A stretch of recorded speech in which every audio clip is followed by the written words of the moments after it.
Welcome to Leading for Life Stories, Season 3. I'm Bob Judson, I'm the host for this podcast, and I'm absolutely delighted to have you here joining me. Regardless of whether you're a seasoned listener who's been with me since the beginning, or whether you've just dropped in for the occasional episode, I really hope you enjoy the mix of content that I provide, the personal stories, the thematic episodes, and the guests that I have on the show. And I hope you find it all interesting and at least some of it useful. And without further ado, let's go. Welcome back, everyone. This week, my guest is Mark Cheshire. Mark is a fantastic character, really senior banking man, spent 30 years in the banking industry, all in Lloyds Bank, rising to the top of it, becoming the CEO of the UK Private Bank, sitting on the board of the UK Retail Bank. Since 2012, though, he's been working for himself, running a consultancy and done a range of things in a portfolio-style career, but he majors on being an advisor to all sorts of organizations. He's an executive coach to a wide variety of different individuals from different sectors and has got just a wealth of terrific leadership experience and advice. And he was fascinating to talk to. It was a real privilege. He's a super senior chap. I know him through Lloyds University, where we've worked together a number of times on the courses that he helps with there as well. And it was a pleasure to talk to him. I really, really hope you enjoy the conversation that follows, because I think you'll find it fascinating. Off we go. Mark, thanks very much indeed for joining me on the podcast. It's a real privilege to have you on, and I'm looking forward to what I think will be a great conversation. Me too, Bob. Thank you very much for having me along. No, my pleasure. It's a delight. I mean, you've had an incredible career journey by any measure. You know, in the world of banking, you've gone right to the top of it. Obviously, ending up as a chief exec, and you've also done since then a lot more in terms of your own portfolio career. But could you just get us started off by giving us a resume of that and the summary of your journey so far, as it were? Yeah, I'd be delighted to, Bob. But I had over 30 years of sort of corporate life, largely with Lloyds Banking Group, and then with a fairly small but very broken PLC. At Lloyds, I had a whole range of senior jobs, which I thoroughly enjoyed. And then the time came to move into a different sort of world, about 2008, 2009. And as you say, it was more by luck than planned that a portfolio business interests started to be put together. There were a couple of advisory boards. But I've moved into the world of sort of board level mentoring and coaching, got my accreditations. And today I'm very lucky. I have a portfolio of wonderful people at board and exco level, a whole range of businesses, fintech, banking and insurance, manufacturing, a central banker, head teachers in the public and private sector, a whole range of businesses, balance sheets, geographies, industry sectors. And I'm very, very privileged to be spending a lot of time with them. Yeah, it's great, isn't it? I mean, and I'm a coach myself, and I really think one of the valuable things as a coach is the different people you meet and the different perspectives you get. And I mean, I learn a huge amount from that, just about the industries they're in and what they do and so on. I think it's absolutely fascinating. I love that side of it. I found that more, again, by luck than judgment, I've arrived at sort of 4 criteria in terms of where I'm going to spend my time and energy, probably as a result of making a few wrong turns years ago. And you end up in situations that you think, I'm not quite sure if I'm adding anything here. But my 4 criteria is, first of all, chemistry's got to be right. You've got to connect with each other. Secondly, they and their organization have got to have the right values. Third is, I'm going to learn. I'm going to be challenged. And fourth, I'm 100% certain that I can make a difference. And I know I've got to get 4 out of 4. 3.5 out of 4 doesn't count. There'd be somebody better placed than me. Yeah, no, and I think it's one of the, I think I've actually met quite a lot of coaches with similar value sets, if you like, and because I think it's really important that you recognize that you can't coach everybody. No. It just doesn't work sometimes. And if you're going to A, enjoy it, which is also important, and B, the whoever's being coached is going to enjoy it and get value from it, that chemistry piece is particularly important. I totally agree with you. It's got to work. But interestingly, I tend to, I don't know whether you're similar, maybe not, but I tend to almost avoid coaching people from the military or in transition out of the military in a formal coaching arrangement. I'll mentor them and give them some support, But I find it's really difficult to avoid straying into too much of a mentoring relationship if I'm doing coaching with someone who I kind of know an awful lot about what they do, and I've been there myself. Yeah, I think that's right. And I prefer the word mentoring or friend or advisor. You're creating a safe space where with your client, you can talk about anything. Yeah, no, totally so. And like you, I mean, I've done chief constables and head teachers and exactly that. Because I think that one of the things I tend to major on, and you'll have been firmly in this position, is that loneliness of command thing. If you're at the top of the organization, that's a lonely place to be. And and actually having somewhere you can go, someone you can talk to, and an opportunity to kind of explore ideas, share stuff in a genuinely safe space. I think it is such a valuable thing for people at senior level. Well, I quite agree. And we might talk more about it, in our session today. I recognize when I look back over the many years that there's always a common set of things you're feeling and common set of things you're thinking about all the time. And to your point around loneliness, after the excitement of the challenge of having the top job, it is quickly followed by loneliness. That's true too. Yeah. I mean, I did several times in my Air Force career, you'd go, in fact, I was having this conversation with someone just the other day, you get to right, what's my next aim point on the horizon? I'm going to be a squadron commander, I'm going to be a station commander, I'm going to be whatever. And you reach that and you then go, okay, what am I going to do now? And invariably in the Air Force terms, certainly, you'd finish doing something like commanding a station and you'd go into by any stretch of the imagination, a very different job, where you'd have a fraction of the people, you might have a lot of responsibility and a big role, but it was just a completely different world. And it wasn't a kind of command job. You were back in, swimming around with all the other big fish in the pond. And it was very different. I find, I quite agree. I find with the most senior clients that constantly coming back to the question, what is the job? What is not the job? And what does success look like is time well spent.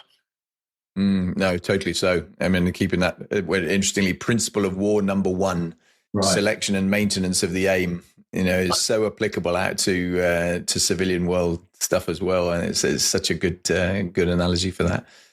Coming back to you and particularly your earlier career, I mean, I tend to talk about early motivations with people, and you skipped over it really quickly, but you had a really impressive career in banking.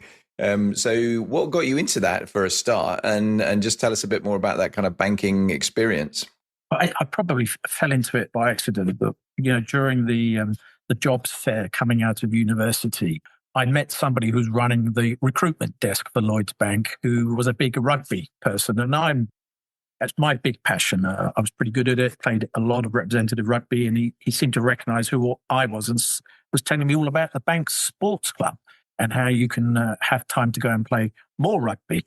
So I thought, well, this isn't too bad. I'll sign up probably for 6 months, get on the graduate scheme and probably move on. Well, 30 years later, I found I was still there. So it was no big plan or vision. It was, and along the way, I had some great people who mentored me and were role models. My rugby coach was, because he believed in me.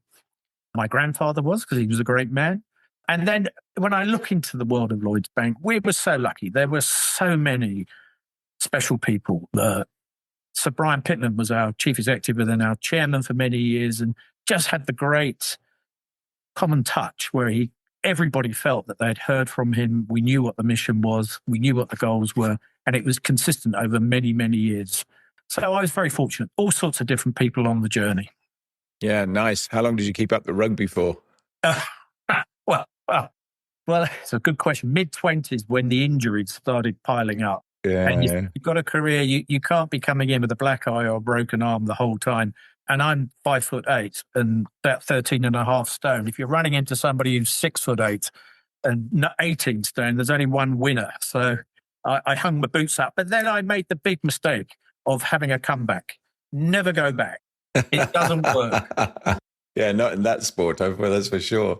No, I've interviewed a couple of rugby players. Rory Underwood was one, and Henry Arundel, obviously, at sort of different ends of the game. Rory having retired and moved on to do other stuff, but and we had a really interesting conversation because he was balancing an Air Force career and obviously his rugby career, playing right up at international level.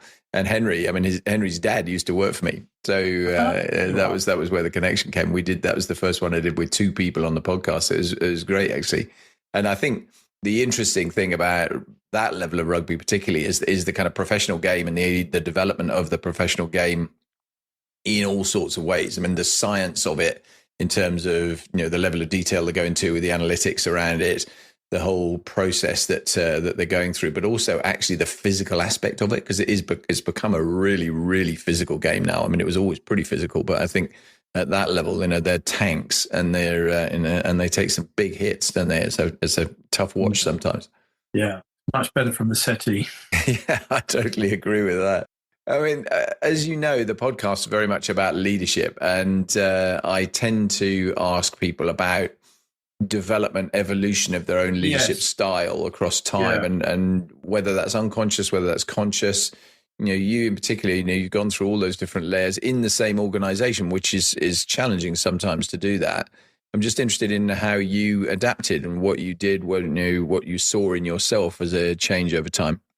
Yeah, we were very lucky. I started out in banking in 1980, which is a long time ago, with a bank that invested a lot of its time and money in developing high potential individuals. And you get sent to business school. I was lucky enough to be sent to Kellogg in Chicago, to Said, to Judge, to many of the business schools. And they were very special experiences because at a young age, you start getting a view of the bigger picture. I took a secondment to the Bank of England to support in banking supervision. So you get at this kind of horizontal cut of what the whole industry is looking like. So there were lots of interventions and support along the way. And then you watch people who are really smart and do it really well. And then you watch people who aren't smart and don't do it well. And you learn from all of that. I'm quite competitive. I like to win. I like to win in the right way. So I quite enjoyed those sort of turnaround situations where people will say, it's been tried before, it can't be done. Don't take that role. Those are always the best ones to take. And along the way, I had 3 or 4 of those situations, and I thoroughly enjoyed it. I found that many things I can't do, but some of the things I can do fairly well is bring 100% of my attention, a laser beam focus on issues and not get distracted. And put my energy in the right places and have the courage to say no, because you're saying yes to the higher purpose. Yeah, no, I totally get that. It's very interesting what you said about examples, good and bad, because that's something I tend to use quite a lot when I'm training people. I have a sort of metaphorical 2 jars. I have one jar that's full of things that I liked and I've done myself that I've found successful, or that people I've seen doing things that I've really enjoyed, or that I've worked for them, or I've seen them in action or whatever. But I've got another jar, which is all the other stuff. It's the mistakes I've made. It's the things that I've seen other people do that I kind of go, I never, ever want to be like that. And I find that a really useful just metric for me personally to work to, because it gives me, and it's definitely shaped me in terms of some of the styles that I've got. And I've shamelessly plagiarized, stolen, whichever you want, ideas and practices off people that I think are really good role models, and dismissed and not accepted in my team as well, actually. Some of the behaviors that I think are just really toxic in leadership. And sadly, there are too many of those. Yeah, quite right. Being a role model, people watch you, people clone you, people use the same words, they reward the same things. It's very interesting, that whole piece of, it's not just words, tone of voice and body language that are all joined up. Yeah, and you can commit thought crime, I think, as a leader as well. I mean, it just, as you say, just in the way you act and your initial response to things some of the time. I remember, vividly, things like when I was a station commander, I could walk around we used to do inspections of the various sections on the base just to go and, A, meet the people, B, just see that everything was going as it should be, and give them an opportunity to air stuff up to the kind of top level that otherwise they wouldn't necessarily have the opportunity to do. And some of the time you'd walk around and you'd make a comment about something almost sort of en passant, not really thinking too seriously about it. And the next thing is you go back a few weeks later and it had changed. And you go, well, what happened? They said, well, you didn't like it. And I didn't actually mean it. I wasn't thinking of it like that. Yeah. So I had to learn to be quite, wary of exactly that, that people can turn around and make assumptions about what you want rather than actually you explicitly having asked for it to be done that way. You're quite right. I recall those situations as well. I mean, you have to have courage. You have to have courage to slow down. There'll always be a crisis. But, someone's always going to want your time. Slow down and go big. You're there to make the weather. not just look after the shop. And it requires, some good high quality thinking about what being a rainmaker is all about. No, I totally agree with that. And I think on the slow down point, the other thing I think is really important is to organizationally keep the temperature at a manageable, sustainable level, recognizing that you'll have to make it hotter some of the time because you've got some crisis you've got to deal with. But if you've got it already running at maximum heat, it's really, really hard to do that. Yeah. And so having the confidence, I think, as well, to turn around and go, right, we're going to row back rather than just keep on pushing, which is, I think, is a danger of lots of organizations. Yeah, I agree. Yeah, fascinating. Well, role models wise, who have you got any sort of names you can throw out there personally that you that will really help shape you? Yeah, so early in your career, there's always somebody gives you a bit of air cover, takes a chance on you, gives you a bigger project than you think you've got the capability or capacity to handle, and you grow, you fly. There are a number of people in that space for me. I can recall going on a program by the Windsor Leadership Trust at St George's House, where you bring together people from all walks of life. And I think in my syndicate, we had people from military, from armed forces, from the not-for-profit sector, as well as from business. And I shall never forget this gentleman. He was, I think, the Church of England's Bishop of Bradford at the time. So he had a pretty tough patch. And what shone through, and I kept in touch with him for many years, was his ability to find common ground, stay cool, stay calm, listen, be gentle, but be firm.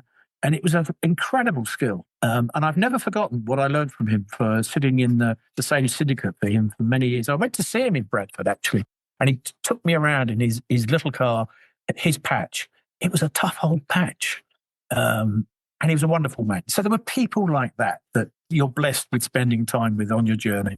Nice. Yeah, it's amazing, isn't it, how often you can meet people. I mean, obviously you meet people in your own business, whatever that is, and who shape you and who you're working with, and who will give you a kind of a literal role model to follow that you can clone, to use your word a minute ago.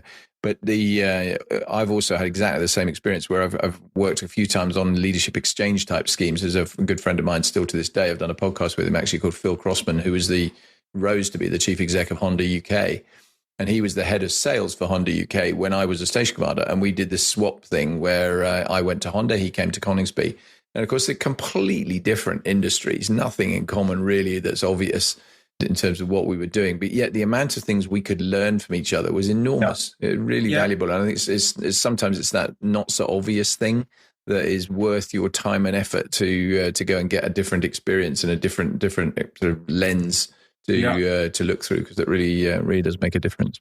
You're absolutely right. Again, I was lucky enough to go on a cabinet office program called the TMP, Top Management Program, that again brought together, I think from the public sector, people were in much bigger jobs than those of us from the private sector at the time. So we had people from MI6 and there was a submarine commander and these sorts of interesting people. But the challenges we were all facing were pretty much the same generically. It was too much change, or change that has to happen quickly. How do you take your people with you? How do you manage stakeholders? How do you do it on a tighter budget? How do you deal with regulators? There's all of that goes into the mix.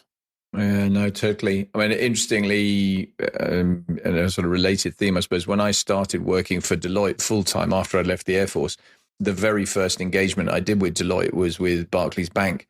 And I can still remember the partner that got me involved in it, who came up to me and said, "Hey, Bob, we want to get you on a client engagement and get you more exposed." And so we've got this really high profile thing. It's all board and C-suite level with Barclays, and it's an execution risk review. So I'm kind of going mental note, right? What's execution risk? I need to go and look that up.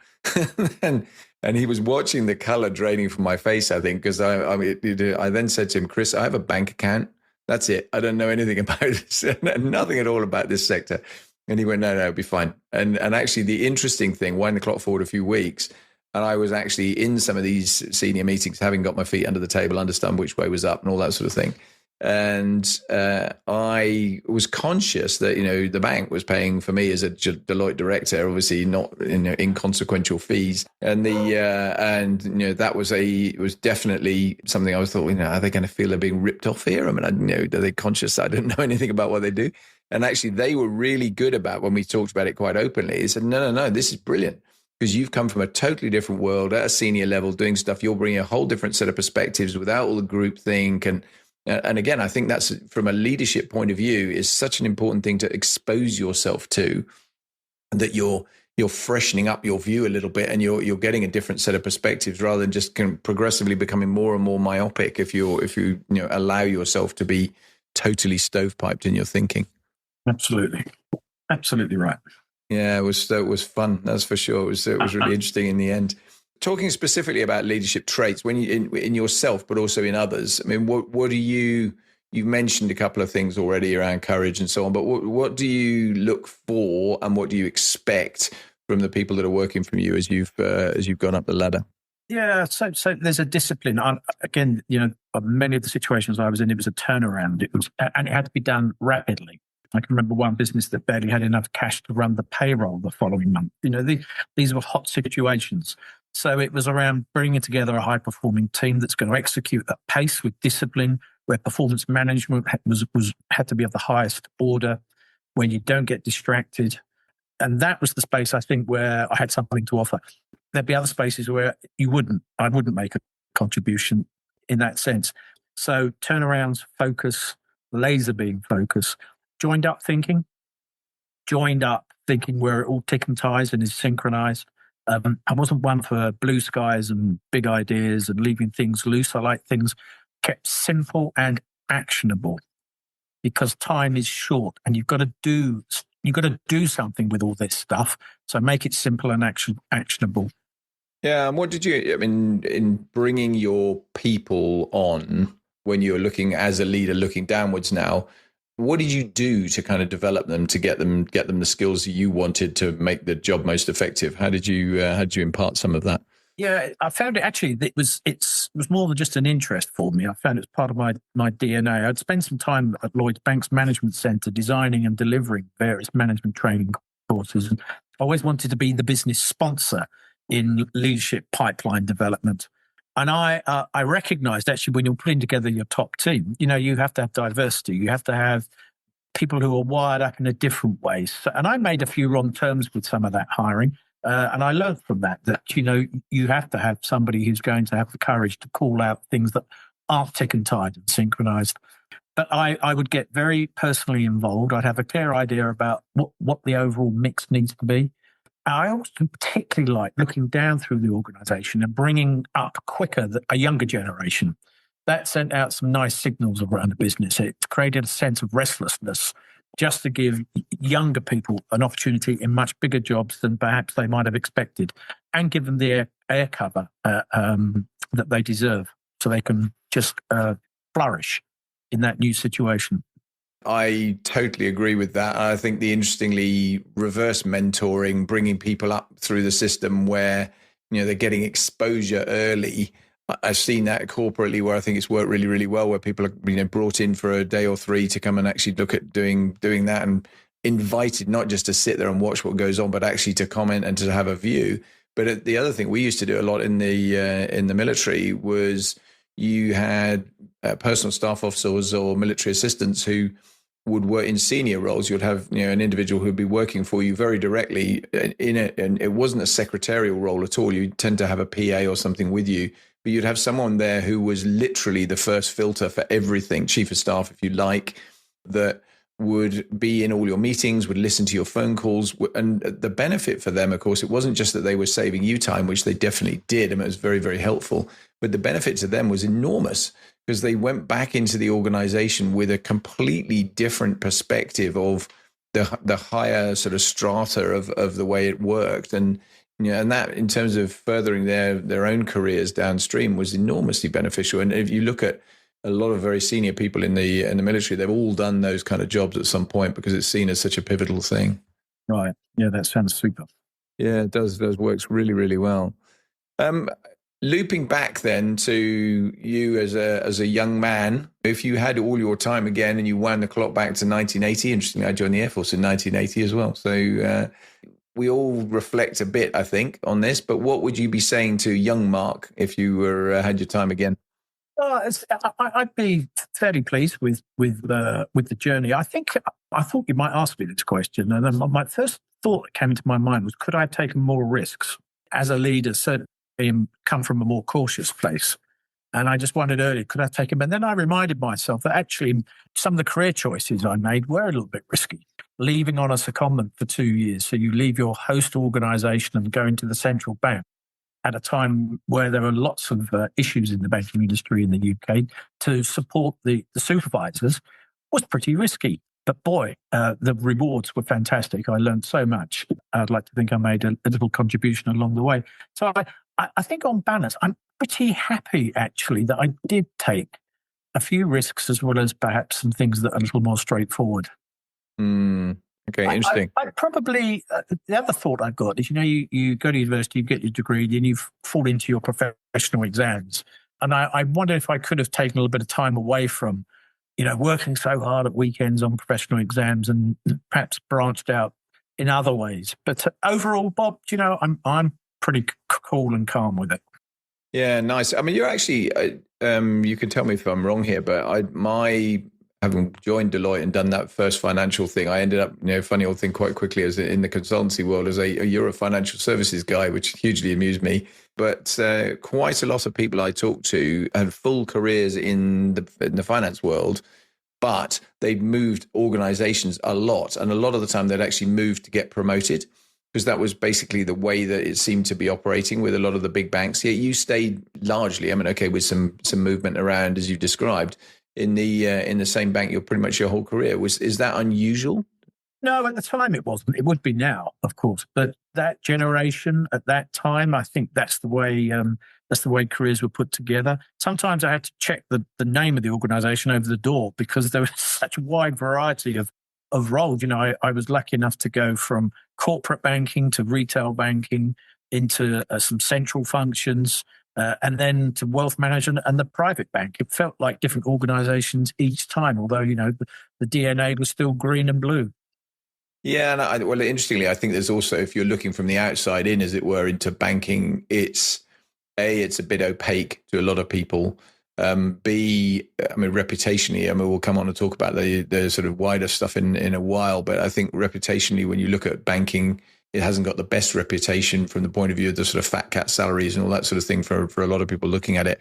But the thing that I think is really different to probably the perspective you've got is most people would look at, you're a banker, that's what you do. And whereas actually within that world, there's obviously an absolute multiplicity of different aspects and professions and levels of expertise and specialist areas and all the rest of it, which I guess takes its own bit of navigating as well, right?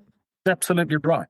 Absolutely right. You described it as it was, and I think probably it started changing perhaps 20 years ago or so, much more movement across the top of banks. A lot of US hires coming across, a lot of changes then in the sort of touch and feel of banks. But certainly, I think what I had for the first 20 years was pretty much common across all the big banks in the UK at the time. Nice, really interesting. It's great that it worked out so well for you from a career point. I do tend to talk to people about highs and lows and explore on their journey. Everyone has them, and some are bigger highs and bigger lows. But when you before we sort of get into the specific highs, is there anything when you look back across it you would actually do differently yourself? And if so, what is it? Well, I think, and this was, I don't know if low is quite the right word, but I can remember missing my numbers for a quarter. My scorecard was red for all sorts of reasons. And what I recognized was I didn't have a plan B. So a big learning for me was having options. You must always have a plan B and a plan C, because sometimes plan A gets knocked. So things like making sure you've got options and moving quickly. Mm-hmm. Pace, when things start to move from green to amber to red, you have to respond. So that was a key learning, and it was a painful one. Yeah, and interesting on that, I agree with you completely on the plan A, B, C thing, but I think also jumping quickly to a plan B or a plan C if you need to. Not kind of clinging on going, it's going to be all right. Because I think, having the courage of your convictions that, okay, we need to shift here is another important feature of that, isn't it? Which is not necessarily everybody's automatic response. Yeah, absolutely right. And this is where, piece around making sure everything tick and ties and is all wired up the right way. You know, you have your corporate goals, you have a set of strategic things, you have operational plans and budgets, you've got how you structure the place. You then appoint the right leadership team working in the right culture. It all ticks and ties. That was a learning. Mm. Yeah, for sure. What's the high point then, Mark? What's the your? That's I'm not one to be thinking about my high points. I mean, there were a couple of times where you take on a role, perhaps Lloyds Private Banking may have been this, where people say, are you really wise taking this on? It's not going to work. It's been tried before. There are some personal risks, and you dive in, and guess what? 1,000 days later, the business is knocking it out the park, and that felt good. Other times it'd been where you take a bet on the younger generation who come through, and suddenly you get so surprised with how big they become in their new set of challenges. That really does land very well as well. Yeah, it inspires a lot of loyalty in the people too, doesn't it? When you have faith in them, you empower them early, you give them an opportunity, and they really jump on it. And I think I've had people like that as well, where they still talk to you in kind of you were the one that pushed me up the ladder here, and they really recognise it, which makes a big difference for sure. Absolutely right. Absolutely right. Yeah, fascinating. Those sort of turnaround roles, I think, are the hardest as a leader sometimes. I mean, on one level, I can see, because I've been in this situation myself, if you're taking over from somebody in a role who's done brilliantly and there's already set a very high bar, you're kind of going, oh God, it's going to be really difficult to make a difference here.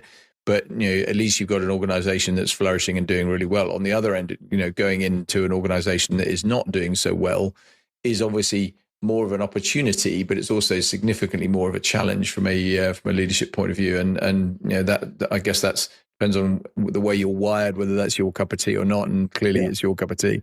Yeah, that's right. And the importance of having your board, your senior, the most senior leadership in the group, the ExCo, on board as well, because they can do three things for you once you're in their inner circle. That they can create budget for you.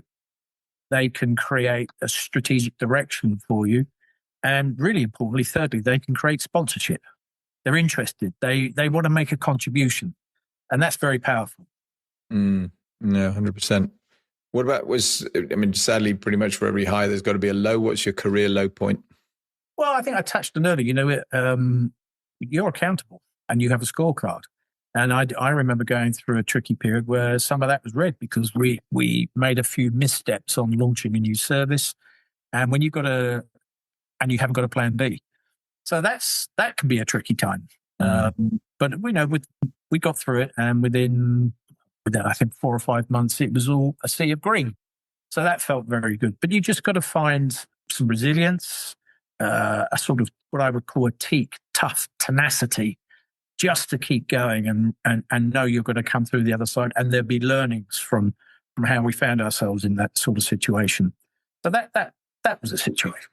Yeah, it's the age-old thing, isn't it? It's not how hard you fall, it's how quick you get back up. And I think that is really true in leadership roles, because you are going to have these falls. And interestingly, again, apropos nothing, I suppose, but I was talking with someone the other day on a different podcast about education, where I do worry a little bit societally that we've gone sort of into a place where we're building competitive's the wrong thing to do. We don't want to be competitive. Everything, everyone's got a chance. Everyone's got to be equal. We want to reward everybody equally.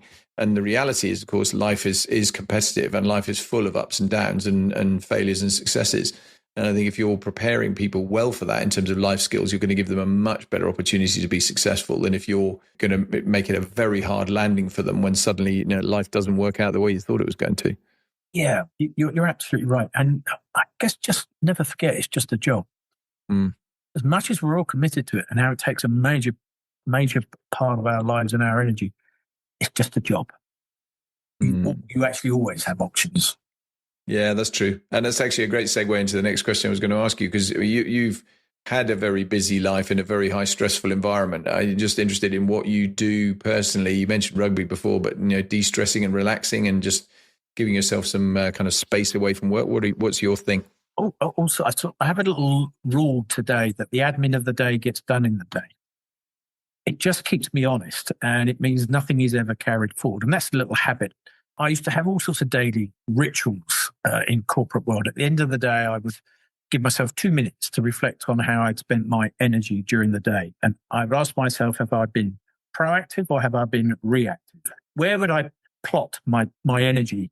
And then I ask myself, have I been strategic or have I been tactical? And then I think, okay, is that okay? Or should it have been somewhere else? What changes do I need to make tomorrow to make sure I'm spending my energy units in the right place? Everybody has their own little rituals. So there were things like that. The much bigger answer also is this sense of balance: emotional, physical, psychological, spiritual, professional, personal. This wheel of life balance about where you're going to be spending your energy, and looking after yourself, having, you eat, how you drink, how you exercise, all these things that we all know now.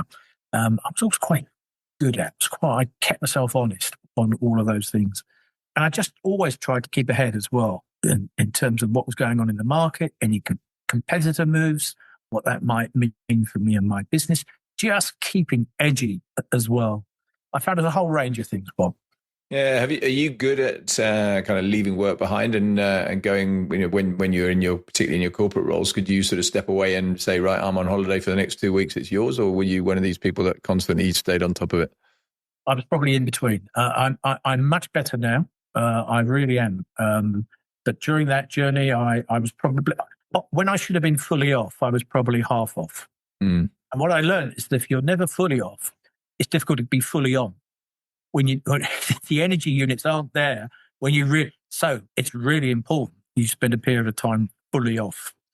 No, I agree, and I think it is something I've seen a lot across my whole career, where some people are very good at it, some people are terrible at it, and I think in the corporate world there are, and obviously social media and email and phones and all the rest of it have made it harder, because you've got such connectivity almost wherever you are, unless you've really taken yourself off into the wilderness. You're going to find it hard to cut off completely. But it's not, for me, it's also not just about you. And what I tend to say to people these days is you've got to think about your team. If you're constantly micromanaging, long screwdrivering, whatever description you want of it, and sort of reaching back into them even when you're away, then it's really difficult for them to, feel properly trusted, feel empowered, and actually develop themselves. I worked for a guy who was hilarious. He's a good friend. He's still a good friend. And he was my station commander when I was a squadron commander, and he had a reputation as a bit of a micromanager. And I said to him, he was going on leave for a week. He was going skiing. And I said, okay, I'll have a bet with you. I'll bet you £10 that you can't go the week away without actually calling me. And he looked at me with kind of horror, and he said, what do you mean? And he said, well, you have a reputation that, you're going to be constantly in touch. And I said, I'll tell you if there's something I need to tell you, I'll tell you, and I'll call you. I know where you are, but, basically go away, have a good week's leave, and I'll tell you about everything that went on when you get back. And there was a bit of a thinks bubble as this went through, and he went, okay, all right, I'll take that bet. And and we got to, I think this was Friday, and he was going on the Saturday, and then we got to Wednesday or something, and we had an incident where I thought, okay, this might make the news. It wasn't a big deal, but it was an airplane that got airborne, had an engine failure, had to jettison its external stores, and the fuel tanks that you carry externally, blew up in a farmer's field and caused a fire. So it sounds dramatic, but it really wasn't that big a deal. But it was I thought I better ring him up. And so I rang his mobile phone, and I'm not kidding. It rang once, and then he answered it. You kind of go, and I said, so what were you doing? Were you standing at the side of the piste waiting for the phone to ring? And he was, yeah, well, almost. And and actually then, we talked about the incident, and he was then, right, what else is going on? I said, no, nothing you need to know about. I'll tell you when you get back. And I think it was quite a good lesson for him actually as well, because he definitely learned a bit from that. But, I really was pushing the point, because I think it's so important that, if you're giving someone control of your train set, let them have control of your train set. Don't turn around and try and be the conductor from long range, which is an easy thing to do. Very true. And you're pointing to, I think, a common challenge or common condition that a lot of the very senior people that I support today in the world that I'm in is I haven't got enough time to get everything done. And the discipline of recognize, I said earlier, what is the job and what's not the job? What does success look like? Are you decluttering? The power of positive quitting. Are you saying no?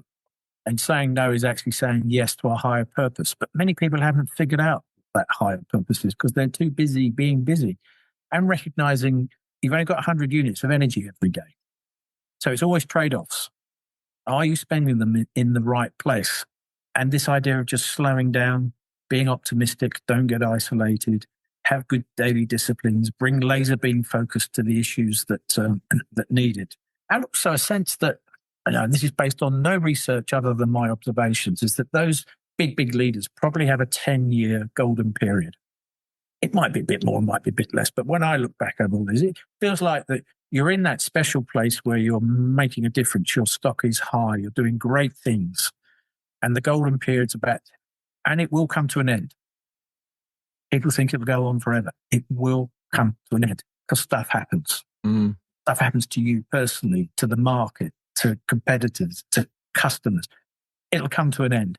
So when you're in it, really, really enjoy it and make the most of every single moment and recognize there's going to come a time where, and it could be a cliff edge, where you're going to be transitioning to another place.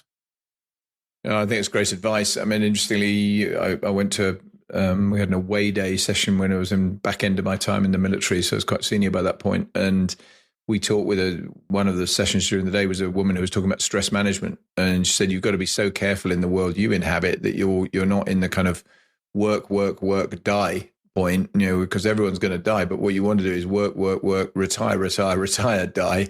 Not, just turn around and literally fall off a cliff, working yourself into an early grave. And I think that was, again, really sound because you can see people who, don't taper off when they get to retirement and just stop, which I think is a really bad thing, but also actually then, just continue thrashing themselves, unnecessarily hard for too long when actually everyone is sitting there in the sidelines going, as you say, end of your era, time for you to move on. Because I think that's great advice you're providing there. You got to kick the habit of workaholism. Yeah, for sure. And, there's a lot of research that points to that for all of us, our decline in that professional environment comes much sooner than we think it does. And you've got to figure out how you leap to a new curve. No, totally. Hey, taking it away from you, I always sort of tap the personal experience of my guests where I can, and you got a load of this. I mean, we live in really challenging times. I mean, economically and sort of geopolitically. I mean, the government's challenge is obvious at the minute in terms of balancing the books and trying to look at prioritization across all the different things that they're coming under pressure for. But I think some of those things would be there regardless. I mean, the NHS is a great example if you're looking at the UK, where it doesn't matter which government's in power. This is a hugely problematic issue that they're really kind of unwilling to grip. I'm just interested, you've got a ton of experience, not least since you stepped away from the corporate roles into what you're doing now, as you mentioned at the start.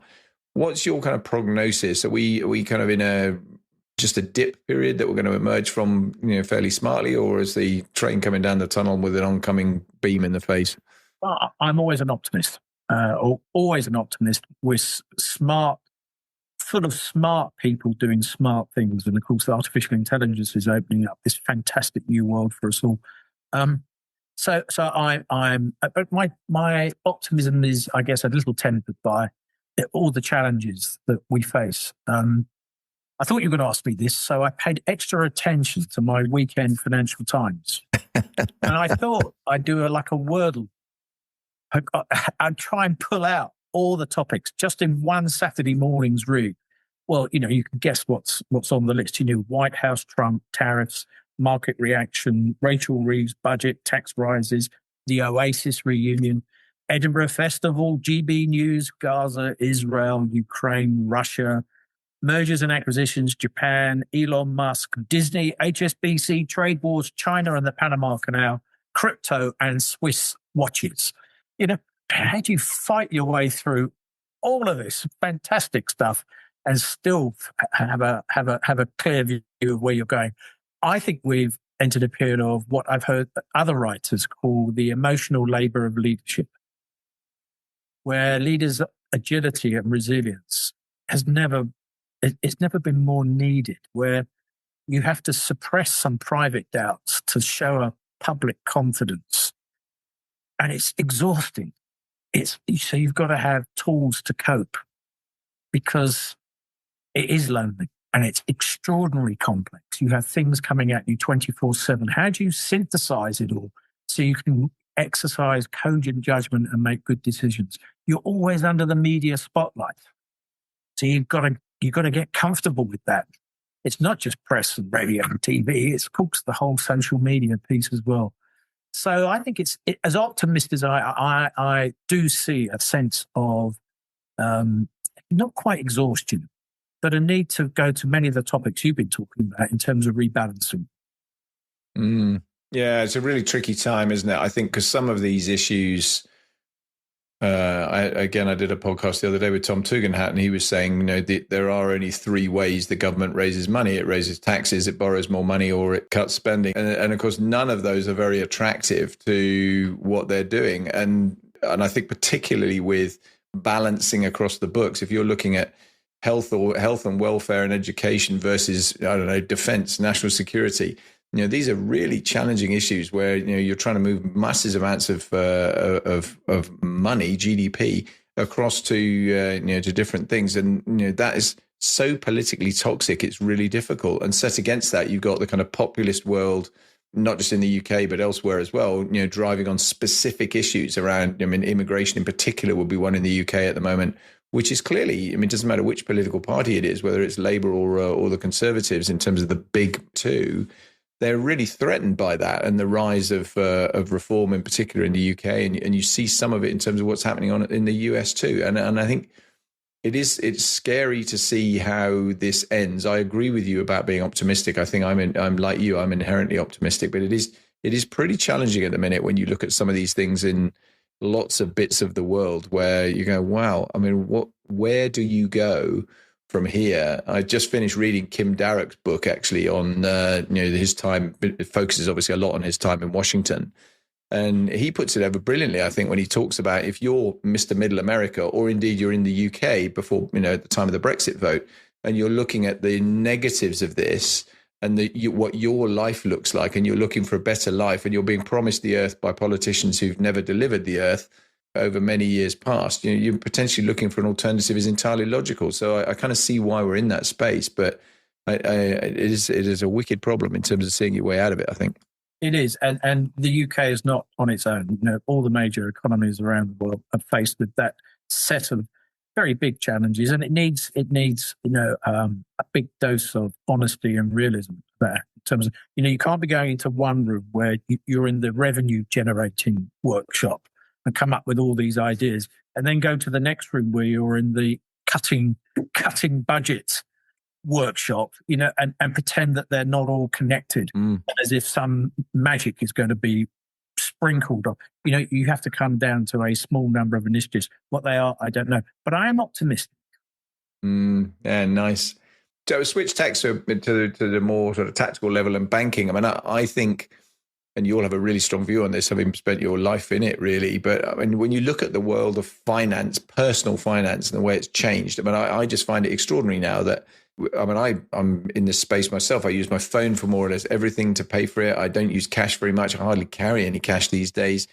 Checks are pretty much, I hate it when someone sends me a check these days because it's such a pain to actually cash it.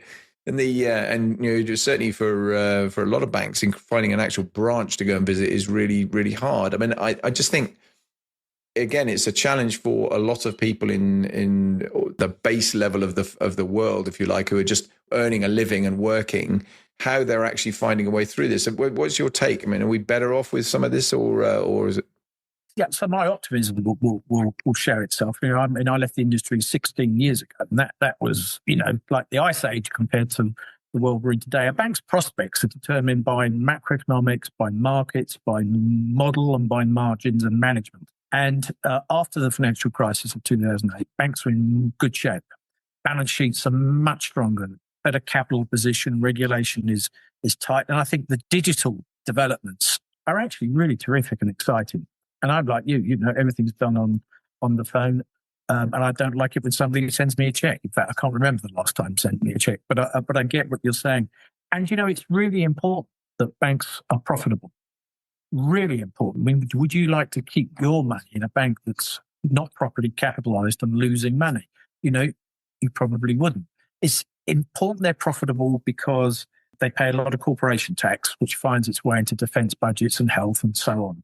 They pay big dividends, which goes to pension funds and ends up in real pensioners' pockets. And they reinvest in their business. So they keep ahead on technology platforms, product regulation, IT resilience, cyber, and all of those things as well. So it's an important sector. The problem is the industry has never been very good at explaining all of that. It should be on the front foot and be much more confident explaining why it's important we have robust, profitable financial businesses because of the benefits to wider society. You don't hear that commented on much. Yeah, it's really interesting. I think just a sort of onward track from that. If you got your crystal ball out and you were looking at where does this all end? I mean, I'm one, for example, that I don't know anything or really pretend to understand about cryptocurrency, Bitcoin, etc. I look at the kind of continuation, as you say, with artificial intelligence. We also look at the threat risk that's and the threat firm coming up in cyber hacking and organized crime that goes with that and everything else. So if you were casting the net forward maybe 5 or 10 years, where do you think we're going to be in the terms of world of personal finance? Well, I think that a lot of the trends we've already been talking about will continue and probably accelerate. I think artificial intelligence, opens up opportunities to improve the customer experience. I mean, even on my banking app, I find almost every month there's some new functionality that's available to me that actually makes life easier. I think playing into banks' P&Ls and what it does for efficiency, and the important point you make about resilience, cyber, and all of those things, and how artificial intelligence can protect us all in that space. In terms of the types of businesses, everybody seems to be investing in wealth management. We've got larger middle class populations around the world, an appetite to obviously improve standard of living. And so playing into that space, perhaps not at the top end of Uber high net worth, but that mass affluent space I think is really interesting and has been for a while. And then the things that are going on around corporate banking and markets and investment banking, they're all going to be played out over the next period. And I think a continuation of the trends we're already seeing underway. Yeah, it's interesting. I think you mentioned pensions earlier. I mean, I think one of the areas that I think has got to be a kind of concern flag for the future is the whole pension provision for people for several reasons. I think final salary pension schemes, they're almost a thing of the past. And if I look at the military example, a lot of people, me included, that was one of the big reasons for staying in, because the pension was really good. Now they've changed it to a career average pension scheme. I think we're going to see an awful lot of people who make a conscious decision mid-career maybe to step out and go and do something else because they need to turn around and make sure financially they're more secure by the time they reach a kind of age that they want to think about sliding towards retirement at some point. But I think the other thing is just the kind of security of what's going into pension pots and youngsters. I suppose I was like this for sure. I didn't care when I was 18, 19, 20. When I think that's worse now rather than better. And, I think there's a potential real challenge downstream in terms of where some of this comes from, particularly with the demography going the wrong way, which is obviously a factor for an awful lot of government spending as well. What do you think? Yeah, I quite agree. I think this whole thing around intergenerational wealth transfer, we see the bank of mum and dad, but how you can move wealth down the generations is tricky territory. And I'm not quite sure that the industry has got some slick offering and process to actually, but then we see governments change. We see government fiscal rules change. We need lawyers in there. We need accountants in there. It's tricky territory, but I quite agree. We're getting older. Populations are beginning to fall. Wealth begins to move between generations. And sadly, there'll be the haves and the have-nots. Yeah, I think it's inevitable. Last couple of questions, Bart, because I always ask these. What's the most memorable event of your career? Memorable event of my career. I once fell off the back of a stage at the NEC in front of 3,000 people. When I was I was pointing to a strategy model. It was a 2x2, very simple. And as I pointed to the box at the bottom right-hand side, I said, and this is the place we must not play in. And I fell off the stage. Everybody roared laughter. They thought it was part of the presentation. It wasn't. The crew who had set the event up hadn't put any high-vis tape at the back, and off I went. Oh my goodness! It weren't hurt. Or you were right? No, it was a good old drop, but it made me chuckle. It made me chuckle for a long way. Nobody forgot that. So that's a silly one. Look, I think the high points are some of those tricky, hot situations you find yourself in, and you found a way out, and you learnt a lot, and you were better for it. And there have been quite a few of those. I can well imagine. And the very last question then is, what's the most difficult question you've ever been asked? Well, I had a feeling you were going to ask me that. I once took a set of very racy proposals to the main board at Lloyds, only to be asked by a non-executive, what's the bolder version of your plans? And I wasn't expecting that question. I've got to say, the whole of this conversation, Bob, would be my answer, because I'm quite private. I often prefer the spotlight to be somewhere else rather than on me. And it's been delightful to spend so much time with you putting the spotlight on me. So that would be my answer. Well, I hope it's not been too unpleasant. Not at all. No, Mark, it's been fabulous. You're a busy guy with an amazingly successful career. I've loved talking to you. Thank you very much indeed. You've shared some great insights, which are really, really helpful. Pleasure to be along. Thank you. Thank you. Pleasure's mine. Thanks a lot.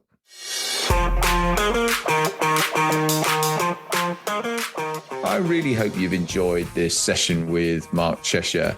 He is, I think, a font of knowledge in terms of his experience and drive. Very clear-eyed character in terms of what's good, what's bad, what's not, how to get things done in the most effective way.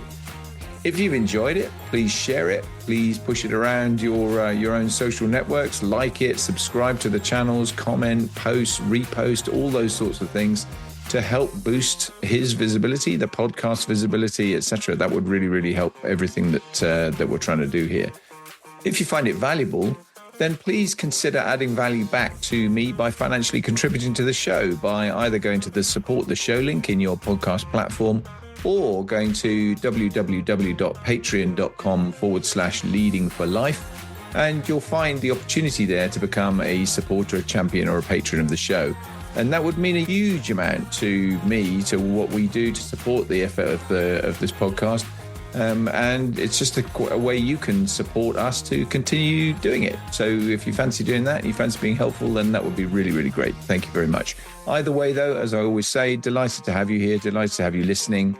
I'm always really pleased when we've got a decent listener audience for the fantastic guests in particular that come on the show. And I really appreciate that. So thanks very much indeed. More soon, and have a great time in the meantime. Bye-bye.